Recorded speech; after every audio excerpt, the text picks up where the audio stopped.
going on, my PT peeps and my Walking Dead family? One Eye Bri back from the PT channel to talk about The Walking Dead Season 8, Episode 11, and the Tainted Weapons. If you don't know what we're talking about, stop watching now if you don't want to know. Obviously, spoiler warning. For those who want to talk about it and discuss it, keep watching because we're going to talk about the Tainted Weapons. What does it mean? Where's the comic connection? And what it means for the future episodes. So do I have any comic readers of The Walking Dead comic? If you are, you know what we're talking about, what the Tainted Weapons. If you're not, we'll explain it as well. But if you love The Walking Dead like we do, guys, join The Walking Dead family by subscribing. It's easy. All you have to do is hit the subscribe button to the PT channel, and I hope you do. Now, Season 8, Episode 11 ended with Negan showing the Saviors about tainted weapons. He came up with the idea from Eugene's conversation, but Negan ultimately came up with the idea to use the blood of the walkers on knives, bats, arrows, everything but a bullet, I'm guessing, because they don't have that many bullets right now, so they're going to use the walker blood. Now, in the comic, it's a little different. They use the bacteria from the mouths of the walkers, but it's the same concept, the blood, the bacteria on their weapons. So the premise is that they don't have to actually kill you with a gunshot or something like a body shot to the heart, to the head, anywhere. They can just scratch you. You'll become infected because there's so much bacteria and blood from the walkers on their weapons that you'll die and turn. Now, a lot of people are going to be like, well, how does that make sense? We're all infected. Well, at least in the world of The Walking Dead, everyone's infected. But basically, the bacteria will be too much for your body to handle. You will get overtaken by the virus, the blood, the bacteria, whatever you want to call it, and you will die because your body can't fight it off. Now, a lot of people are saying that Eugene came up with the idea. He definitely brought it up to Negan that the bullets will be a problem, and so you have to come up with something else. But Eugene shouldn't be blamed for this idea. I know he's getting a lot of hate for it, but I think that Negan came up with the idea from Eugene's conversation, but also his time with Father Gabriel when they put the walker blood and guts on them to get from the trailer back into the sanctuary. Father Gabriel got sick. Probably a light bulb went off that Negan was like, bing, that's what we can use. So I think it's a combination of what Eugene said, but also the experience here with Father Gabriel to get back to the sanctuary by putting the blood guts trick on them. So we also see that the blood poncho guts trick can get you sick if it's actually that, or it was the toxic waste walkers that got Father Gabriel sick. So people would always say, why don't they use the bloody ponchos all the time when they go out? Because it's pretty gross and you can obviously get sick potentially. But let's go back to when Negan is addressing the Saviors, and he does it in a Negan way, in the Negan fashion. A big dramatic sequence, putting on a show, putting on a big display. That's what Negan does. He lines up 3 walkers. In the comic, it's more walkers, but it's the same concept. They're chained up to the fence. Negan swings his bat with authority and hits the walker in the face. Now he's just putting the blood on the bat.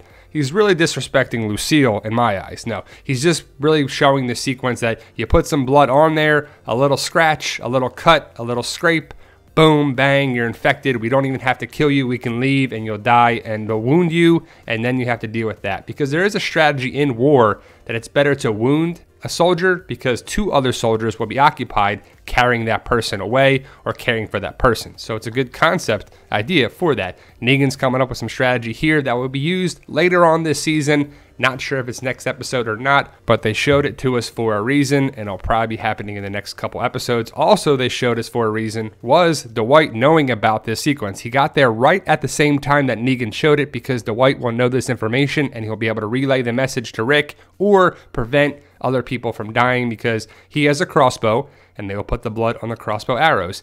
Maybe he uses it, probably he doesn't, to use it against Rick because he is Team Rick, not Team Negan. Remember that. So it's pretty important that Dwight came back at that time because he knows a big strategy going forward because Negan is going to use this against Rick's group at the Hilltop. A big battle is coming at the Hilltop. I'm kind of excited for it. How about you guys? What do you think of this idea? I know a lot of people think, well, we're all infected. What does it matter? Yes, we all have good bacteria in our bodies too, but we can still get sick. But we need antibiotics and other medications to fight off the sickness and what the body's fighting, like a bacterial infection or something like that. Basically the same concept here is if it's too much walker blood, bacteria, infection, virus, whatever you want to call it, it's too much for the body to handle. It can't compete with the actual bacteria or virus it's fighting. The person dies. And that's just how I see it. That's my explanation in a nutshell. What do you think, guys? Does it make sense? Does it not? And it's a little funny that we're trying to justify a zombie apocalypse strategy. Does it work? Does it not? But it's just kind of fun discussion. As always, guys, I'm interested to know your thoughts of this topic.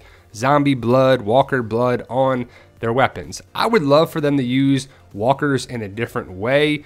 I love the Winslow idea with the spikes and especially the metal on top of the head so you can't kill the brain that easily. Like a single shot to the head kills a walker, a zombie. But here, the metal on top of there makes it pretty difficult. And if you had a bunch of those coming towards the sanctuary or something, it'd be pretty awesome. But we're getting ideas like this, blood on a bat. It's okay, it's an idea, and I like the ideas of coming around for different strategies of war. We'll see who dies from it. Who do you think dies, guys? People will definitely be affected by this, and if you know the channel, you know who is rumored to die from it already. I don't want to ruin it here if you don't want to know, but definitely check out some other videos. But you can see in episode 812, the trailer breakdown, we see them cutting into the walkers, getting the blood, the bacteria, maybe even some of the intestines to put on their weapons. You see a great shot of it here on the shovels, the knives, the machetes, and really the arrows. That's the big important part that I want to see, if Dwight actually puts any of the blood on a couple arrows. Maybe he does and then he misses on purpose, and then a couple arrows that he doesn't have the blood on, he actually hits people with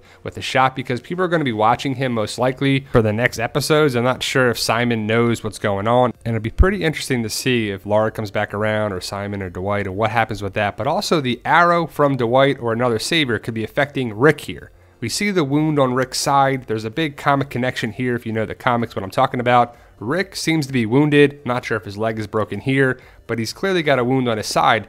Could be from a shot from an arrow, but I doubt it would have walker blood on it. Hilltop is going to be the site of a big battle. There's tons of people there, so you know the Sabres are going to be coming there for the prisoners, and we should see the tainted weapons be put to use against the people there. So I think some people will die, be cut, be wounded, be affected, get sick. We'll see how it plays out, but we saw in the 812 trailer, Simon is talking about, you're not there to kill them. We're there to scare them, hit a couple of them with the weapon idea, have them turn, and then they go from there. And I don't know about you guys, but I'm interested to see the turmoil between Simon and Negan. Simon is not agreeing with Negan 100%, so we'll see if Simon agrees with Negan to go through with the plan, or he does his own thing like he did with the scavengers. Now, if you want to know more about the comic connection with the tainted weapons and the differences from the comic to the show, there's subtle little differences, but what could happen with Rick, Dwight, the arrows getting shot, tainted weapons, and some spoilers are in that video, of course. So let me know your thoughts, guys. What do you think of the tainted weapons? Does it make sense? Does it not? Is it dumb? Is it something else you would want to see?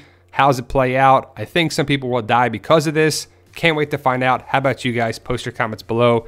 Anyone on Instagram, social media, Twitter, Facebook, Walking Dead community Facebook page and a group. We have Facebook pages for the PT channel, Walker Stalker fans, Walking Dead mystery boxes on Facebook is a page, the PT channel on Instagram and Twitter. Fight for Us is my book series, guys. 5 books available now, Amazon.com, BarnesandNoble.com, Kindle versions. So we got paperback and digital versions. There's the 5 books available now.